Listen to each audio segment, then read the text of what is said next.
¿Qué tal? Muy buenas noches. Bienvenidos a todos aquellos quienes nos siguen a través de las transmisiones especiales del Colegio Abierto de Filosofía.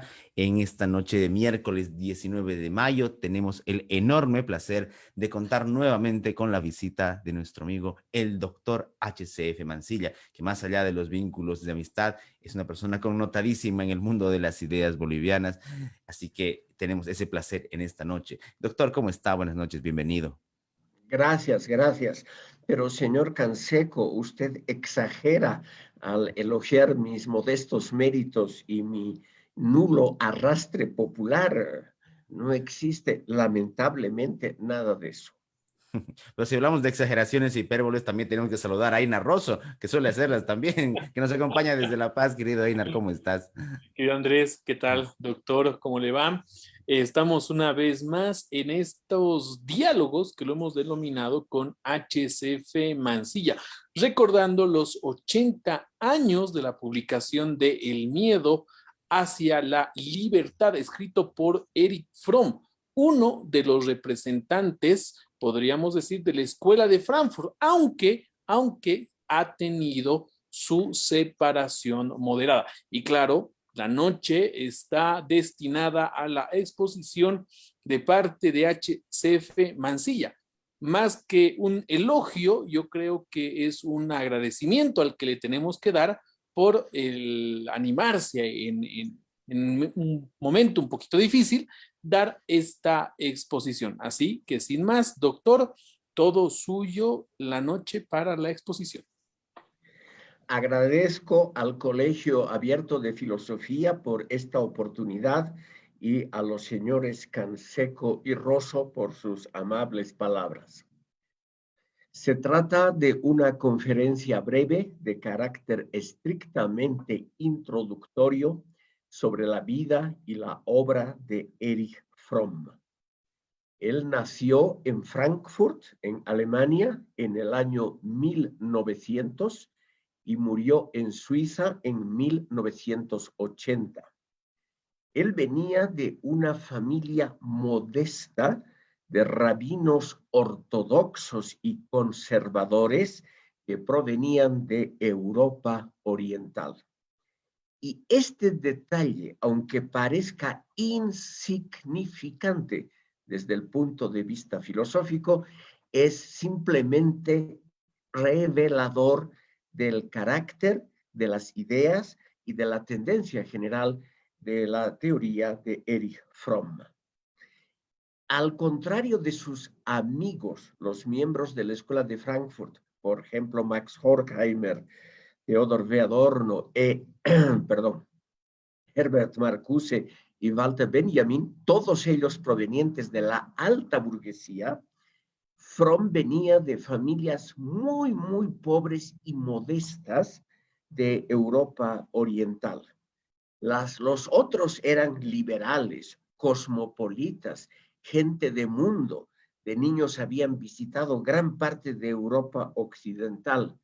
Fromm no tuvo ninguno de esos privilegios. Pero, y aquí está lo esencial, él provenía de un ambiente preurbano, premoderno, donde reinaban la solidaridad inmediata en la familia, el principio de la veracidad en todo momento y el intento de ser siempre honestos consigo mismos y con los amigos y parientes. Por lo tanto, aquí tenemos a un ejemplar muy diferente a los otros miembros de la Escuela de Frankfurt. Y esos elementos, una religiosidad sentida profundamente en comparación con los ateos que acabo de nombrar, un sentimiento de solidaridad inmediata con el prójimo, algo completamente desconocido en los egoístas grandes burgueses de Horkheimer, Adorno y compañía. Todo eso ha tenido que ver profundamente con la teoría posterior de Erich Fromm. Él estudió, como era lo normal en Alemania hasta hace pocas décadas, donde no había todavía esa diferencia muy clara entre disciplinas, estudió psicología, sociología, derecho y filosofía. Él tuvo una formación psicoanalítica más o menos clásica y en 1930 ingresó al Instituto de Investigaciones Sociales, que es el núcleo de la Escuela de Frankfurt. Horkheimer, el jefe de la escuela, el director del instituto y el que tenía el control sobre los cuantiosos fondos de esta institución, notó inmediatamente la originalidad de Fromm, es decir, la unión entre psicoanálisis y teoría social, y al mismo tiempo se dio cuenta de la capacidad de Fromm de vincular muy diferentes temáticas entre sí con un buen nivel teórico. Estas cualidades hicieron que después de Horkheimer, el director, hasta 1938, Fromm era el funcionario mejor pagado de la escuela de Frankfurt.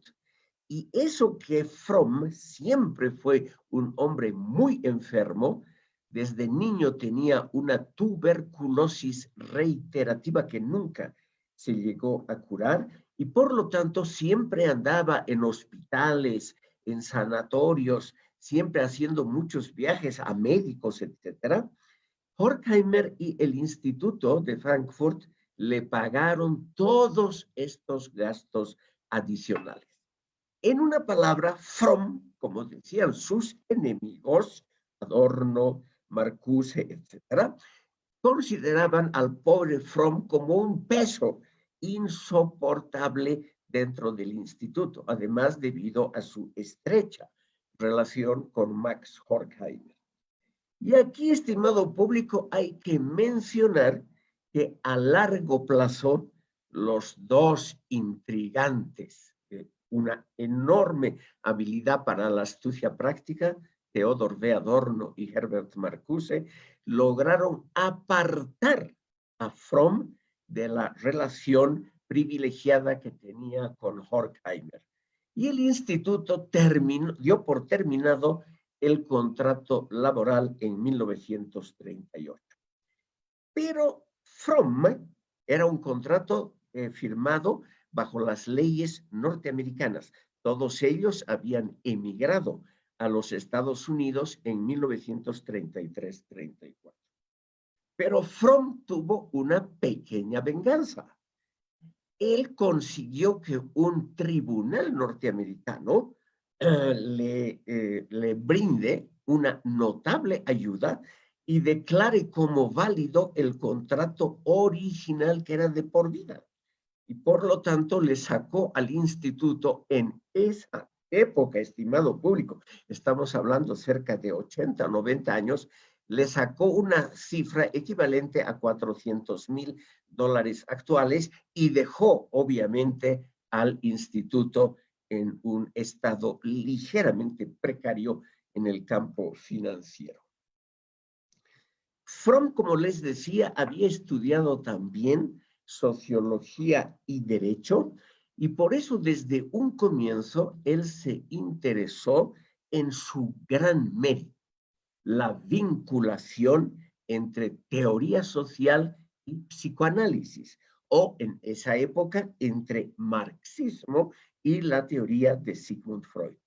Naturalmente que hubo también algunos precursores en ese campo. Aquí les quiero mostrar una imagen de Wilhelm Reich, el primero que publicó una tesis sobre la psicología de masas en el fascismo, pero este Wilhelm Reich tuvo la mala suerte de volverse loco muy temprano, así que le dejó a Fromm el campo libre para constituir esa brillante síntesis entre psicoanálisis y teoría social.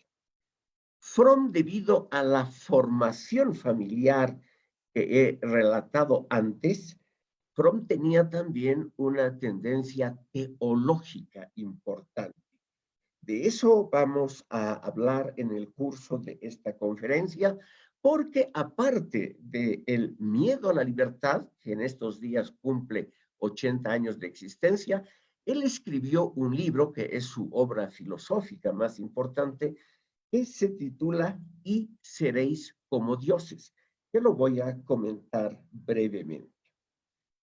Quisiera de todas maneras mencionar esta construcción muy interesante para la época. Hoy en día es usual, todo el mundo hace esas vinculaciones entre psicología, psicoanálisis, sociología, filosofía, pero entre 1925, cuando él publica sus primeros artículos, y 1930, era realmente un acto pionero. Y es por ello que Horkheimer, un tipo muy hábil para captar talentos, realmente se dio cuenta de la originalidad de Erich Fromm, pese a que ningún miembro de la Escuela de Frankfurt comulgaba con los hábitos personales. A todos les parecía que era un patán, un tipo ordinario que venía de Europa Oriental, etcétera, etcétera, y tampoco comulgaba con las tendencias religiosas que siempre tuvo Erich Fromm. Entonces, estimado público, tenemos aquí a un pensador que muy tempranamente une la ética kantiana. Él es partidario de una religión intelectualista, sin ritos, sin instituciones, como lo habían querido anteriormente Kant y Hegel. Y al mismo tiempo une estas ideas con la idea fundamental de su vida. Hay que unir el amor con la razón.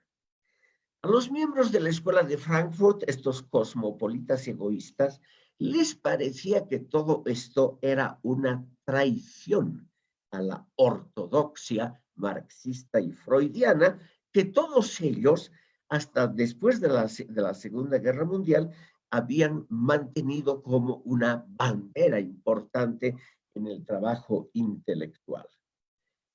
Fromm, sin embargo, se dio cuenta inmediatamente del porqué de la animadversión de la población alemana contra los judíos. Y este, estimado público, es el punto central. Freud se había dedicado a la psicología individual. En cambio, Fromm estudió sobre todo lo que ahora se llama psicología social, o sea, pautas de comportamiento reiterativas de carácter normativo que son seguidas por colectividades relativamente grandes. Estas pautas repetitivas de comportamiento también pueden ser calificadas como la mentalidad de una sociedad o de un pueblo en un determinado periodo histórico. Subrayo esto solo en un determinado periodo histórico porque Fromm era también marxista y entonces él creía que esas cosas iban cambiando con el desarrollo histórico de una sociedad. Él siempre estuvo en contra de esencialismos, es decir, de creer, por ejemplo, que el pueblo alemán era por naturaleza antisemita o cosas similares.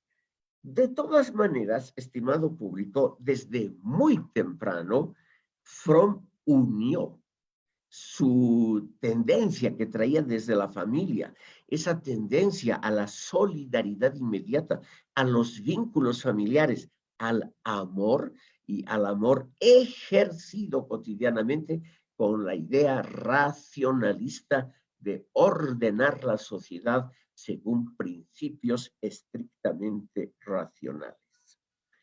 Entonces, desde muy temprano, él estudió el problema que voy a relatar muy brevemente aquí, el problema de por qué la sociedad alemana, que había votado por partidos moderados o izquierdistas en todas las elecciones después de la Primera Guerra Mundial hasta 1930, por qué esa sociedad y sobre todo las capas proletarias, por qué ese enorme conjunto social a partir de 1930 se define y elige a partidos de la extrema derecha, que según los izquierdistas, también los miembros del Instituto de Investigaciones Sociales en Frankfurt, correspondían obviamente a una posición de clase extremista. Sin embargo, Fromm se dio cuenta que ese extremismo tenía que ver con un fenómeno que no se podía explicar mediante el recurso a Marx.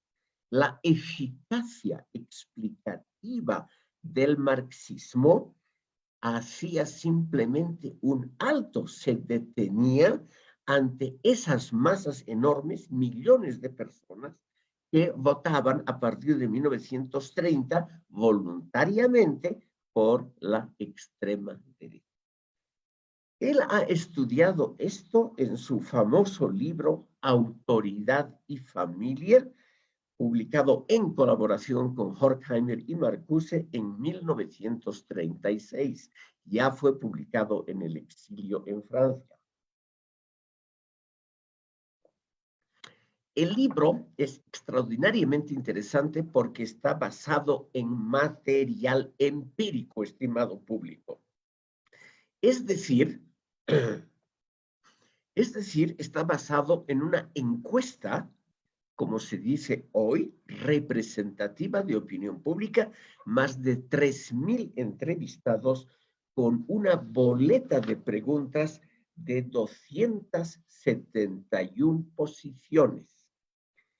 Según lo que he podido leer, es hasta hoy la encuesta pública de alta representatividad más amplia en el número de preguntas que se ha hecho en la historia universal. La mayoría de las respuestas, o sea, los cuestionarios, llegaron después de la asunción de Hitler al poder, pero Fromm pudo reunir un número muy notable de estas boletas para el cuestionario y por ello publicó este libro que está realmente basado en datos empíricos. Lo principal es relativamente simple. Cuando hay una situación de crisis, sea la crisis verdadera o solamente sentida como tal, cuando aparece un gran caudillo con habilidades carismáticas notables y cuando el sistema tradicional de partidos empieza a hacer aguas, entonces en esta situación de crisis, que generalmente es más sentida que verdadera, los votantes recurren a imágenes de su subconsciente y ese subconsciente tiene elementos autoritarios. O sea, eligen a un gran caudillo, aunque sea de la extrema derecha, porque les recuerda la figura del padre, esa figura patriarcal de la familia clásica alemana en 1900, que manejaba a los chicos a sopapos. Entonces, pero era un padre admirado al mismo tiempo. Entonces, él, Fromm, cree, estimado público, que se puede decir que los elementos del subconsciente salen a la luz en momentos de una crisis social. Salen a la luz y en ese momento determinan el comportamiento social de la gente. Entonces, estimado público, lo importante es lo que Marx nunca tocó esa temática, es estudiar el subconsciente y el preconsciente colectivo de las sociedades. Y eso es un estudio muy complicado, hay que interpretar resultados de encuestas enormes, es decir, es algo muy complicado y de resultados realmente controvertidos. Pero de todas maneras, la idea de Fromm de combinar psicoanálisis con teoría social nos abre un campo de estudio muy, muy interesante. Fromm, estimado público, empezó a tener problemas con la escuela de Frankfurt justamente alrededor de 1936-38. Por eso, estimado público, es que quiero mencionar algunos dichos anecdóticos que se intercambiaron estas ilustres personalidades. Se puede arguir contra mi intención que eso de lo anecdótico no tiene fuerza filosófica y no tiene calidad teórica. Pero yo quiero basarme en un argumento de Walter Benjamin, esa figura cercana a la Escuela de Frankfurt, nunca fue miembro de número, y al mismo tiempo esa personalidad tan adorada por los postmodernistas de hoy. Walter Benjamin dijo que una frase bien acuñada, un bon mot, como se dice en alemán fino de los intelectuales, un bon mot elegante puede resumir toda una teoría. ¿Qué dijo Fromm, estimado público? Él dijo de Herbert Marcuse que era un hombre confuso, que predicaba un pseudo-revolucionarismo en un lenguaje particularmente enrevesado. Y Fromm continuó y dijo, Marcuse tenía por ideal que el ser humano se vuelva a convertir en un niño lleno de energía erótica y que sea un verdadero revolucionario, pero que intente volver a la felicidad primigenia, no molestada por nadie, del vientre materno. Es decir, Marcuse sería un anarquista que retorna a la época imposible de la felicidad total en el vientre materno, pero no tiene que ver nada con las personas reales de carne y hueso.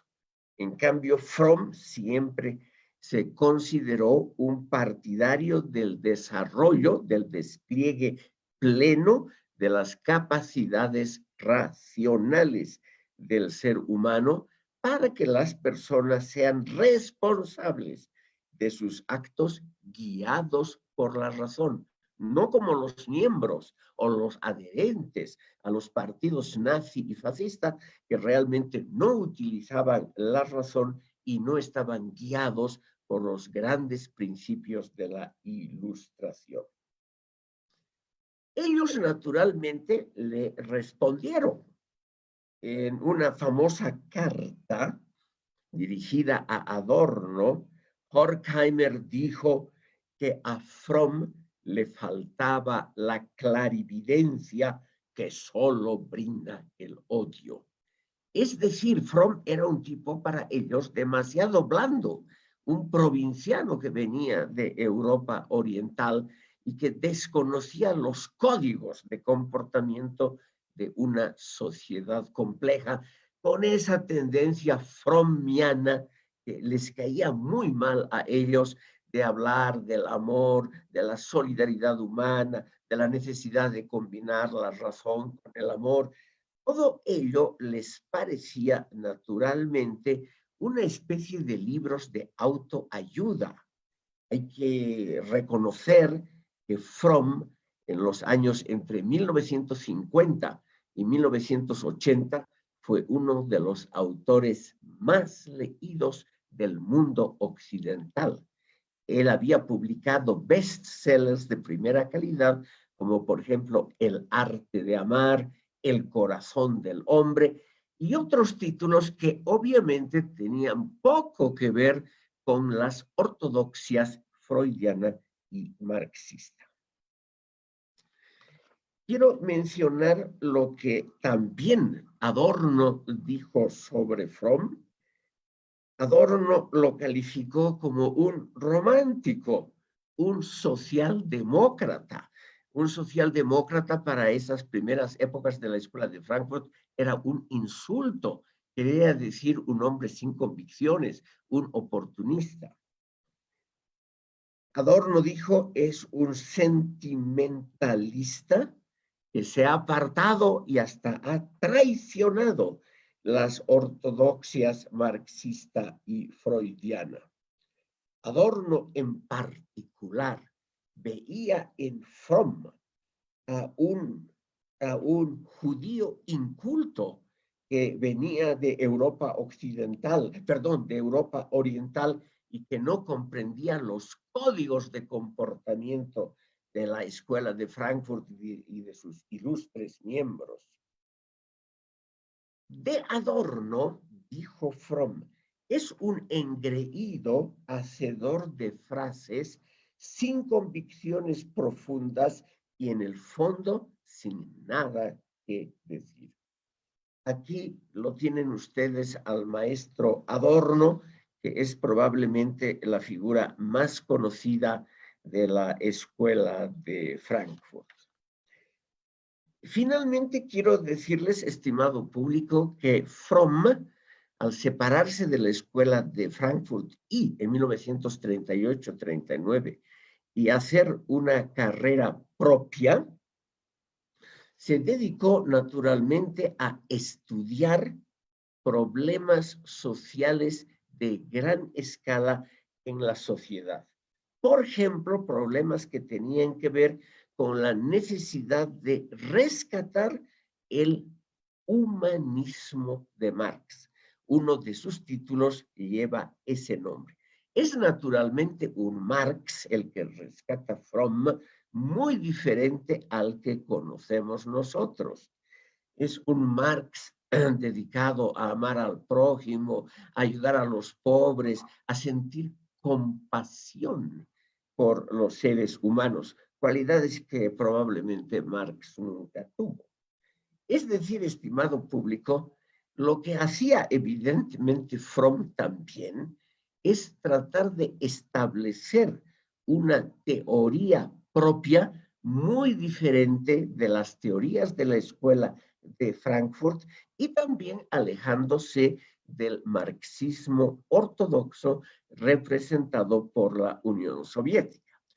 En las imágenes ven ustedes a la izquierda arriba está el joven Fromm, en el centro está Adorno, a la derecha Horkheimer, en la fila de abajo está Leo Löwenthal, abajo de Leo Löwenthal está otra vez Fromm, perdón, Friedrich Pollock, aquí está Horkheimer de joven, aquí está Herbert Marcuse y a la extrema derecha está Walter Benjamin. O sea, toda la escuela de Frankfurt en sus primeras épocas.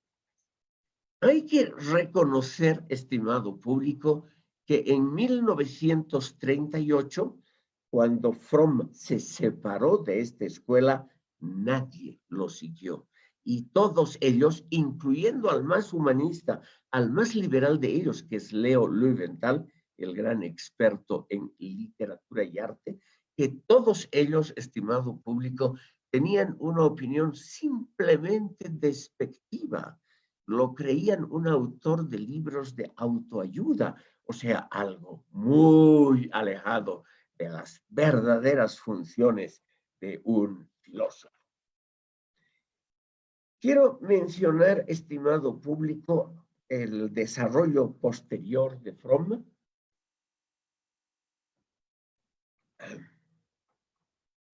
Aquí lo tenemos con una de esas sus famosas frases muy bien acuñadas. Era un gran estilista y sobre todo, como les debe interesar a ustedes, vamos a ver El miedo a la libertad, publicado en 1941. Ese libro, estimado público, ha sido muy popular en las ciencias sociales. Sin embargo, ha sido un libro recién muy leído a partir más o menos de 1970. Cuando yo llegué a Alemania en la década de 1960, todavía se podía adquirir ejemplares de la edición original, que aquí les muestro. La edición original del Miedo a la Libertad, publicado por una editorial muy conocida que ahora ya no existe, Europäische Verlagsanstalt. El Miedo a la Libertad fue escrito todavía bajo una cierta influencia de la Escuela de Frankfurt. Es la continuación teórica de Autoridad y Familia. Lo que trata de mostrar Fromm, estimado público, es la enorme complejidad de la vida social, un mundo extraordinariamente complejo e insolidario para la mayoría de nosotros, pobres mortales. Es decir, el miedo a la libertad nace, estimado público, cuando la gente tiene que tomar decisiones, por ejemplo, cuando tiene que votar por un partido político. Y en ese momento, en esos actos decisorios elementales, la gente muchas veces se deja llevar por temores que son subconscientes. O sea, la gente misma no es consciente de que está actuando bajo un temor, bajo un miedo irracional. Y eso es lo interesante, pero también lo desalentador, porque no hay manera, según Fromm, no hay manera de hacer entender a la gente que tienen que votar racionalmente por programas, por intereses, o en general tomar decisiones que sean racionales. Eso, estimado público, es muy impopular.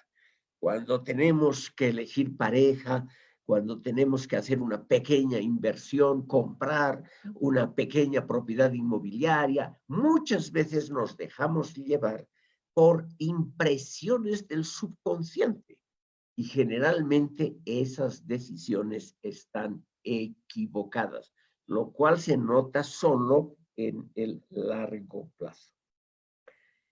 El mundo moderno, estimado público, es un mundo profundamente insolidario y demasiado complejo para ser comprendido por la gente normal, por el ciudadano habitual. Ese mundo no permite identificaciones fáciles. Ese mundo crea una gran inseguridad. Y esa inseguridad es la que fomenta, según Fromm, una estructura caracterológica sadomasoquista. O sea, la gente, sobre todo los varones, se identifican con el líder fuerte y desprecian a los aparentemente débiles, a las mujeres, a los judíos, a las minorías de todo. Entonces, ese sadomasoquismo es el que produce una identificación ilusoria, falaz, es un autoengaño, una autoidentificación con el líder poderoso. Y así nace la creencia, la ilusión de que uno participa efectivamente en el poder supremo.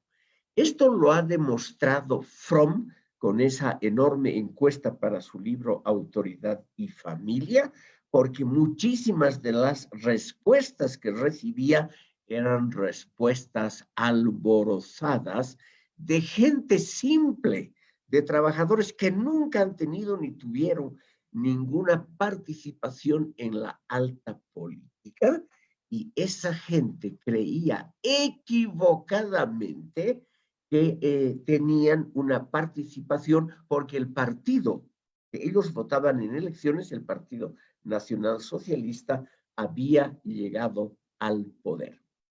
Entonces, estimado público, lo importante que nos muestra Fromm con sus estudios es que la mayoría de la población, no me refiero obviamente a los distinguidos oyentes, que me imagino son todos intelectuales, chicos y chicas muy cultos, la mayoría de la gente actúa mediante, actúa según principios irracionales, identificaciones fáciles. Por ejemplo, la idea de que los judíos, hasta la Segunda Guerra Mundial, eran los culpables de todos los desastres de Alemania, o que los extranjeros, sobre todo los franceses, eran también los responsables de todo el desastre económico alemán. Ese tipo de identificaciones fáciles es lo que criticó Erich Fromm a lo largo de su vida. Y a mí me han interesado mucho porque aquí en Bolivia, creo yo, pudiendo equivocarme fácilmente, que la gente tiende también, sobre todo la gente que no tiene una buena formación intelectual, que no tiene un nivel cultural muy alto, esa gente cree también en identificaciones fáciles. Por ejemplo, atribuyendo toda la responsabilidad por el desarrollo del país a agentes externos o cosas muy, muy similares. Ahora bien, ¿qué hacían estos alemanes de origen muy modesto, pero que votaban por el partido nazi y se consideraban partícipes, copartícipes del poder? Él ha notado mediante estas encuestas que esa gente se dedicaba, cuando no los miraban, a hacer daño a niños y ancianos indefensos, patear perros, es decir, infligir daños a los que no podían defenderse. Es por ello que en esas masas de gente que creía en identificaciones fáciles, se encontraban fácilmente adherentes para los grupos armados, para las fuerzas de choque, para participar en acciones punitivas contra el adversario considerado como débil. Y esto es lo que duele para muchos al leer El miedo a la libertad. También se encontraban entre los grupos armados de la socialdemocracia y del Partido Comunista. Hay que señalar que después de la Primera Guerra Mundial, todos los partidos políticos alemanes, incluyendo los débiles liberales, tenían grupos armados de choque, o sea, ejércitos privados. Los más famosos de esos ejércitos privados eran aquellos de los fascistas, de los nacionalsocialistas y de los comunistas. Entonces, esa tendencia al sadomasoquismo produce, según Fromm, un placer libidinoso, el placer del sometimiento gustoso ante el fuerte, ante la autoridad, ante el poder constituido. Y tiene naturalmente efectos sadistas, o sea, se ejercita violencia contra el débil, también en la intimidad familiar de las cuatro paredes, contra la esposa o los hijos, contra todos aquellos que no saben defenderse adecuadamente, porque esa violencia no tiene peligro, o sea, la puede ejercitar cualquier idiota porque sabe que no le va a pasar nada. Fromm ha estudiado algo que no es muy agradable de decirlo, pero que hay que mencionar. Esos obreros alemanes que votaban antes de 1930 por partidos de izquierda y luego por el nacionalsocialismo, se destacaban también por su machismo, por su maltrato de la mujer y también por la identificación muy fácil con el jefe del partido. Entonces, ¿qué es el miedo a la libertad? Es una creencia muy difundida que ocurre generalmente cuando hay una estructura caracterológica autoritaria que viene de muy atrás. Porque evidentemente estos, por ejemplo, votantes comunistas hasta 1930, luego partidarios de los nazis, habían crecido en familias típicas alemanas de clase media y baja, familias autoritarias, jerárquicas, verticales, y habían estado también en la escuela y en el servicio militar, donde también el verticalismo y el autoritarismo era lo más usual.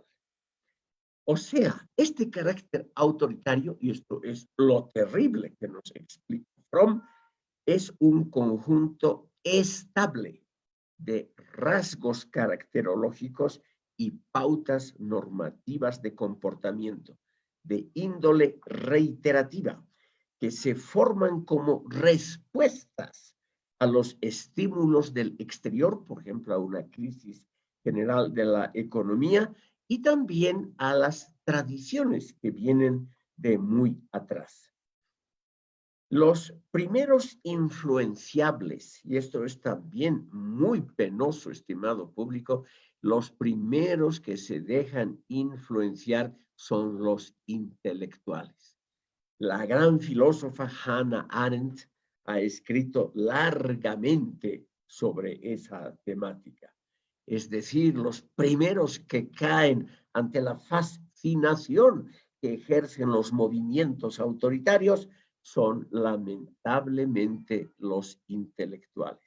En la misma época de Fromm apareció el gran libro de Julien Benda, La traición de los clérigos, o sea, de los intelectuales, porque lamentablemente entre las dos guerras mundiales, nuestros antepasados, los intelectuales, se comportaron de manera lamentable y apoyaron a regímenes autoritarios de la extrema derecha o de la extrema izquierda.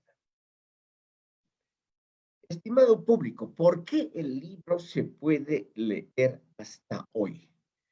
Porque algunos elementos de ese mundo descrito por Fromm, solo algunos, se han mantenido. Por ejemplo, quiero mencionar solo dos. Todavía el mundo actual es un mundo sin verdadera solidaridad entre los mortales. Y también este mundo es cada vez más complicado. O sea, el mundo es cada vez más complejo, más difícil de entender. Y entonces la mayoría de las personas tiene el propósito completamente comprensible y totalmente legítimo de comprender el mundo. Y estas teorías fáciles, como también los muchos libros de autoayuda, todas esas cosas, lamentablemente fomentan una comprensión simplificada al máximo de un mundo muy, muy complejo. Es por ello, estimado público, que Fromm, allá a partir de 1935, así, se separó del marxismo tradicional. Hay que imaginarse también, era la época stalinista, una época donde había una enorme desilusión con los resultados prácticos de lo alcanzado por la Unión Soviética. En este punto hay que felicitar a los miembros de la Escuela de Frankfurt. Ninguno tuvo la más remota simpatía por el experimento soviético y por los regímenes socialistas de Europa Oriental. Pero también no voy a entrar en este tema porque es, digamos, un poquito especial. También Fromm se distanció del psicoanálisis freudiano, es decir, de la tradición misma, como era todavía mantenida por los discípulos fieles de Freud. Por ejemplo, Fromm no creyó nunca que había algo así como un complejo de Edipo universalizable en todo el mundo. Tampoco el miedo a la castración o cosas por el estilo que Freud, un personaje típico de la segunda mitad del siglo XIX, había tomado como verdades ahistóricas, es decir, como verdades siempre válidas. Lo que hay que fomentar, nos dice Freud, es una ética del diálogo, de la comprensión. Por ejemplo, dentro de la familia, una ética de la comprensión con los hijos. También hay que fomentar una ética de la comprensión con el género femenino. Eso es, estimado público, lo que Fromm siempre ha predicado. Y por ello, la enorme popularidad de sus libros, que no los voy a tratar hoy, por ejemplo, esos libros como El arte de amar, El corazón del hombre, la destrucción, perdón, la destrucción de la ética, y su último libro, que fue el más vendido en vida, que se llama simplemente Ser o Tener, donde él, en palabras muy, muy simples, muy criticado por Habermas y por todos los otros, muy criticado, porque él dice que hay una distinción fundamental en el comportamiento humano entre aquellos que quieren ser algo y aquellos que solo quieren poseer algo. Como ven ustedes, al final de su carrera, Fromm realmente se separó bastante de las ortodoxias freudiana y marxista. Por razones de tiempo, voy a pasar rápidamente al libro Y seréis como dioses, que según el propio Fromm es su obra fundamental. Este libro continúa la tendencia empezada justamente en el arte de amar. Y seréis como dioses es la representación de los aspectos positivos, racionales, humanistas que se encuentran en las grandes religiones. Fromm estudia sobre todo el Antiguo Testamento y muchos textos de la teología católica. Y él llega a la conclusión, estimado público, que la idea de Santo Tomás de Aquino, esa gran síntesis entre el amor a Dios y el uso de la razón, que eso es realmente lo que hay que alcanzar. Eso es una idea muy, muy brillante que está en las mejores, las mejores porciones del Viejo Testamento y de los Evangelios. Fromm sobre todo recalca la importancia del Génesis, del libro de los Salmos y del libro de los profetas en el Antiguo Testamento. Y nos muestra, estimado público, que los grandes profetas, sobre todo Isaías, el preferido, que esos grandes profetas eran personajes progresistas políticamente, pero obviamente hace 2600 años o 2700 no se podían expresar ideas políticas sin un claro trasfondo religioso. Esa es una idea que la ha tomado Jürgen Habermas en sus últimos libros. Jürgen Habermas defiende hoy la idea, estimado público, de que la concepción de justicia social es una concepción judía que está firmemente arraigada dentro del Antiguo Testamento y que la justicia social nunca fue, según Habermas, un fuerte de la filosofía clásica griega. Y seréis como dioses, es la frase que dirigió la serpiente a Eva para incitarla a probar del árbol del bien y del mal. Eritis sicut Deus scientes bonum et malum. Es decir, seréis como Dios, conocedores del bien y del mal. ¿Cuál es lo que nos une con Dios? Es la facultad de razonar. En eso hay una línea notable de continuidad entre pensadores como San Agustín, Santo Tomás de Aquino y sobre todo Hegel con nuestro autor Erich Fromm. Estimado público, nosotros somos mortales y en algún momento desaparecemos. Es lo único que nos diferencia de Dios. Tenemos la capacidad de comprender el universo, tenemos la capacidad de, en nuestro cerebro, de reconstruir todas las leyes naturales y sociales. O sea, para estos autores, yo soy mucho más modesto, para estos autores somos muy parecidos a un espíritu divino. Pero al mismo tiempo, estimado público, esto es un reto al orden establecido. Dios estableció en el paraíso un orden que hacía que los primeros humanos, Adán y Eva, viviesen sin conflictos, sin problemas y sobre todo sin tener que trabajar. Eso es lo bueno, estimado público, sin tener que sacrificarse cotidianamente por el pan de cada día. La serpiente tienta a Eva y Eva transmite muy astutamente esa tentación a Adán. Y Adán, ante los encantos de Eva, naturalmente, después de dudarlo un poco, decide probar del árbol del bien y del mal.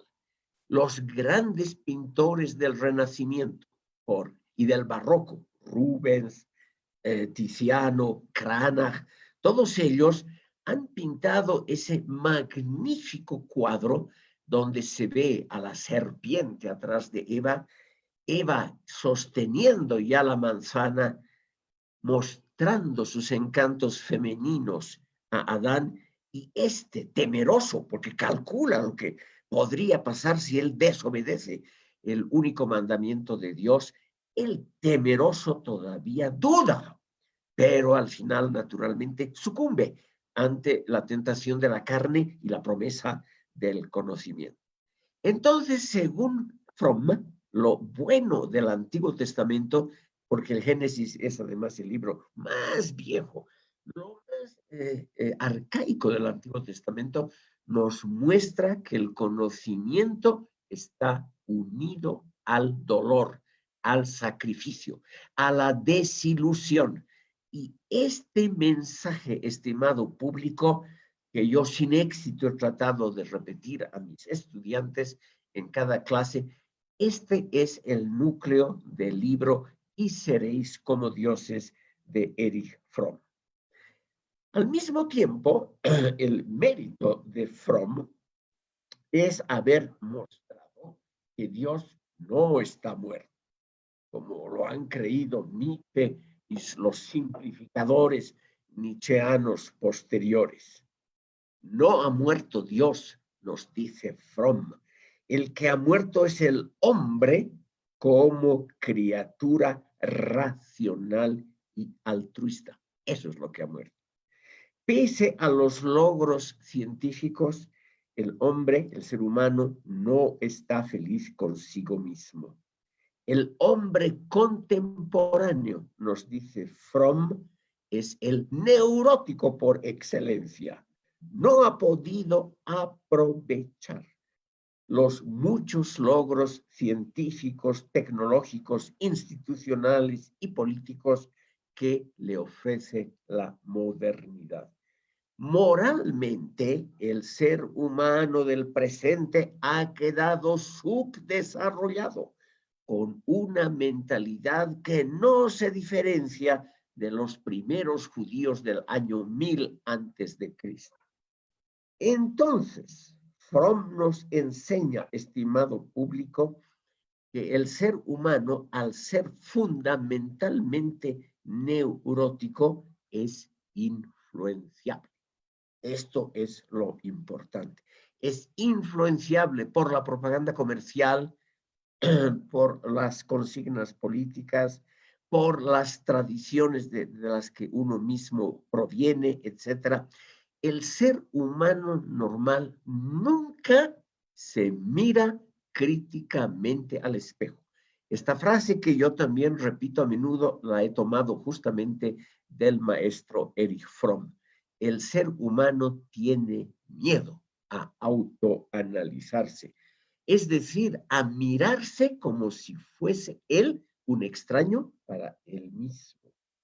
Es decir, estimado público, el ser humano no comprende lo que crea, no se da cuenta de la posibilidad de destrucción que está justamente en el progreso científico y tecnológico.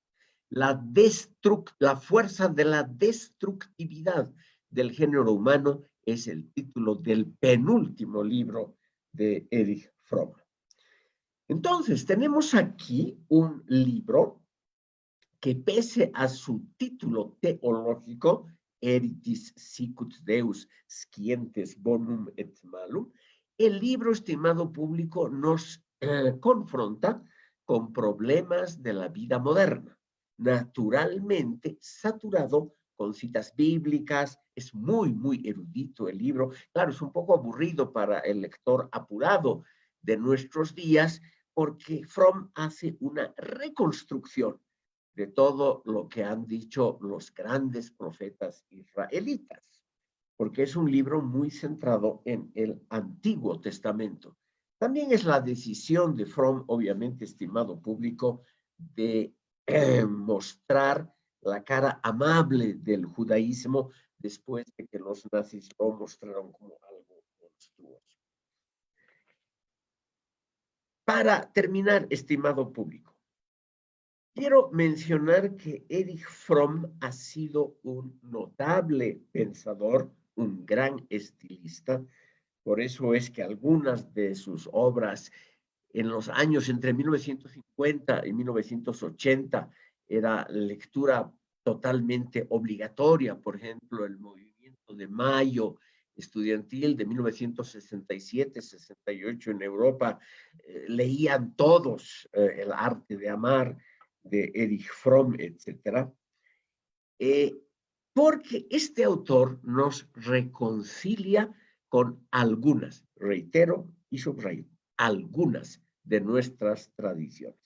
Esta es una idea que también he tratado de mostrar en mi modesta obra, Lo rescatable del mundo premoderno. Fromm nos muestra que no toda tradición es negativa por el hecho de ser antigua, que no toda idea es mala o depasada por la historia simplemente porque ha sido formulada siglos antes.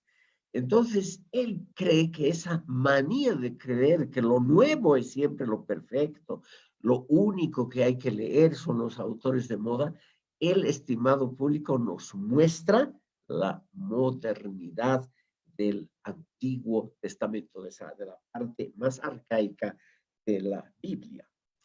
Y sobre todo nos muestra que el conocimiento es ambivalente.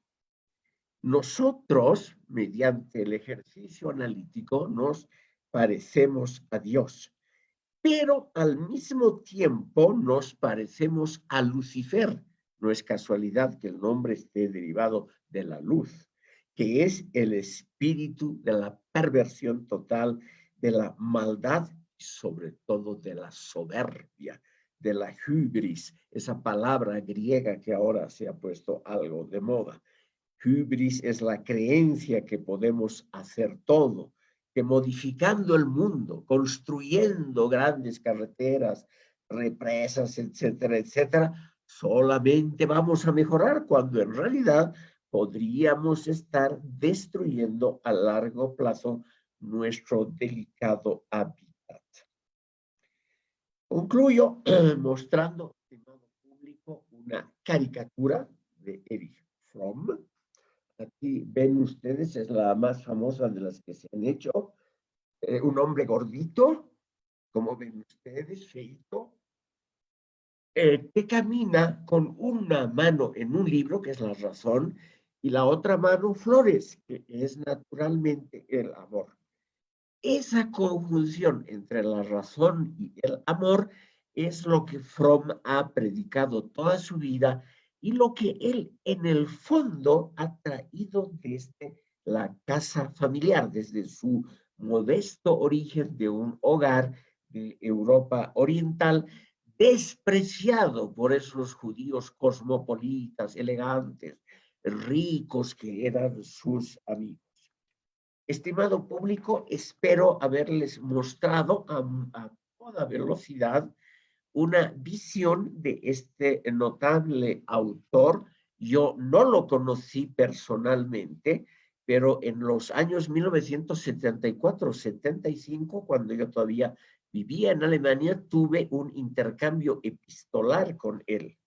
Y lo más divertido es que él insistió en mandarme varias veces un currículum propio de él, donde él sobre todo insistía en que no tenía nada que ver con la escuela de Frankfurt, que él había sido el creador original del vínculo entre psicoanálisis y teoría social, y que él me pedía, si alguna vez escribía sobre él, me pedía que muestre que él no tuvo ninguna influencia positiva de Adorno, Horkheimer y compañía, que evidentemente le han debido causar algún trauma, porque yo afirmo que la época más interesante de Fromm han sido esos 10 años, más o menos entre 1930 y 40, cuando él estuvo, digamos,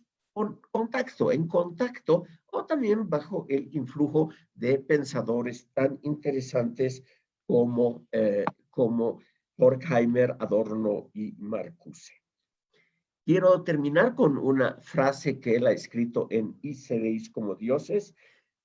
Cito: la obediencia a Dios es también la negación de la sumisión al hombre.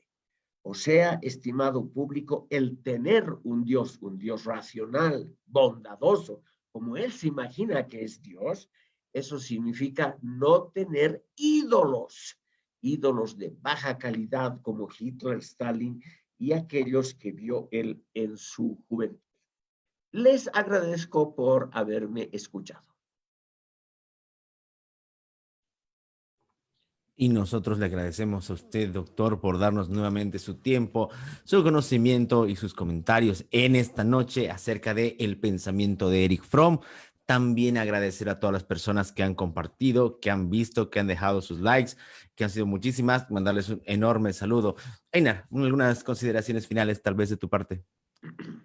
Es así, doctor Mancilla, que no solamente nosotros somos los agradecidos por haberle tenido en esta noche haciendo una exposición de el pensamiento de Erich Fromm, sino también le mandan saludos, por ejemplo, Mario Calvetti, Ariel Cope Terrazas, Franco Emi Mamani, Ruth Flores Campos, Rubén Lira, Rodrigo Solares Acebey, Guillermo Vega, entre muchos otros que le mandan saludos, le mandan felicitaciones y le agradecen por la exposición y por traernos estas reflexiones sobre Erich Fromm. Mi agradecimiento a todos ellos. Muchas gracias, doctor. También ahí está Marcelo Siles Patiño, Paf Jiménez, que comenzó a hacer una especie de discursos dentro de la transmisión que, por ejemplo, están ahí debatiendo sobre diferentes temas que usted ha mencionado y que también otras personas han dejado en los mensajes. Sin más, doctor, le agradecemos mucho por esta velada de parte del Colegio Abierto de Filosofía. No han dejado ninguna pregunta en relación, por ejemplo, a los temas que usted ha tocado, pero sí le han dado muchos agradecimientos y felicitaciones. Sin más, entonces, doctor. Usted decía que Alejandro Jiménez ha dejado una nota o ha hecho una reflexión. Sí, seguramente muy crítica. A ver, escucharemos. En relación, por ejemplo, a Paf Jiménez, él entró en una controversia con otro que estaba siguiendo la transmisión suya y están acá, por ejemplo, discutiendo sobre temas que tienen que ver con lo que dijo y no dijo Fromm en relación a algunos libros y algunos dichos contextuales, pero no tiene nada que ver con la exposición que usted nos ha brindado esta noche, doctor. Bueno, gracias. Muy gentiles. De nada, doctor, le agradezco y agradecemos también a todos los que nos han seguido, compartido y dado like en esta transmisión. Estaremos de aquí en 15 días, más o menos, para que el doctor vuelva a traernos otra vuelta, otro tema. Claro, si la suerte nos lo permite. Sin más, le agradecemos, Sobre todo Andrés. eso.